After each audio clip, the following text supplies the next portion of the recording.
Seekor sapi tunggangan dalam acara kirap di Sleman mengamuk. Akibatnya, satu orang penunggang sapi yang juga merupakan anggota DPRD Sleman, Raudi Akmal, terjatuh.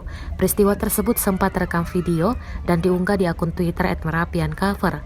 Di unggahan tersebut juga tertulis sebuah caption. Di dalam video tersebut tampak sebuah acara kirap budaya.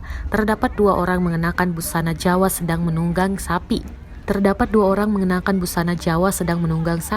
Terdengar pula iringan musik mewarnai perjalanan kirap. Awalnya kedua sapi yang ditunggangi berjalan biasa.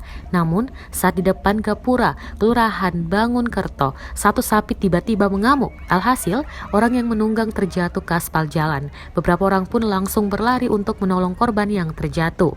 Ternyata, pria penunggang sapi yang menjadi korban tersebut adalah anggota DPRD Sleman, Raudi Akmal. Sedangkan acara tersebut adalah gelar budaya Sleman Sembada yang digelar di Desa Wisata Gorongan, Wonokerto, Turi. Kepala Bagian Humas Pemkab Sleman, Safitri Nurmala Dewi mengatakan anggota DPRD Sleman, Raudi Akmal tersebut kemudian dibawa ke Rumah Sakit Morangan. Raudi Akmal yang juga merupakan putra Bupati Sleman ini pun menjalani pemeriksaan CT scan. Dalam keterangan tertulis, Humas Pemkab Sleman, gelar budaya tersebut dibuka langsung oleh Bupati Sleman, Kustini Sri Purnomo.